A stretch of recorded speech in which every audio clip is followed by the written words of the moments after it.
But for one successful Amish, there may be hundreds, perhaps thousands of authors who haven't succeeded. What would your advice be to those authors? Bro, my suggestion always, write with your heart. किताब चले ना चले वो भगवान के ऊपर. Your book has to be the voice of your soul, right? Be true to it. If it has to succeed, it will. Karmanyavadikaraste ma phaleshu kadachana. Actually write your book with that perspective. There is, of course, the practical side. You need to pay bills here, So, and if you're not born to a wealthy family, as I wasn't, then you need to be practical. Have a job on the side. Let that pay the bills. Keep your writing pure. Keep your writing pure. History decide whether it'll work or not. I will let that be the last word. But of course, before I let you go, you've also said India's spiritual approach is based on exploration, not faith. Tell us more about this. Yeah, in ancient Vedic Sanskrit, there was no translation for the English word blasphemy.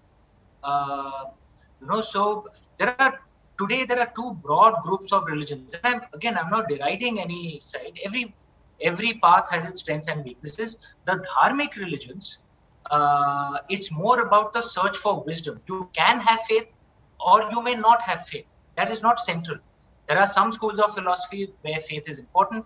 Many schools of philosophy in the dharmic religions, Hinduism, Buddhism, Jainism, Sikhism, they don't have faith. Samkhyas, Mimamsas, Jaina, Buddha, Yes. They don't believe in a creator God. Whereas the Abrahamic religions, Islam, Christianity, faith is very central. That is the heart of it. You have to believe in God.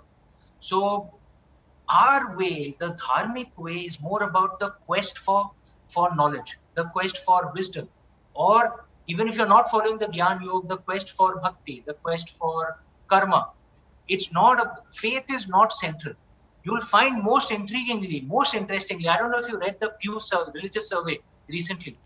Indian Muslims and Indian Christians actually also believe in karma, actually also believe in questioning God. That's what the Pew survey actually showed. Yes. Which is what I've always held. Indian Muslims, Indian Christians, they are unique. They're very different from how Muslims and Christians behave in many other countries. And they're perhaps, much more open-minded, much more liberal.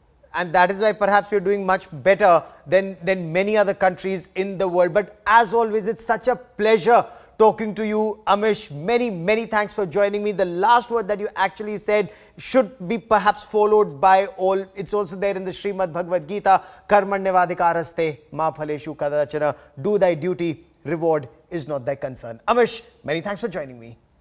Thank you.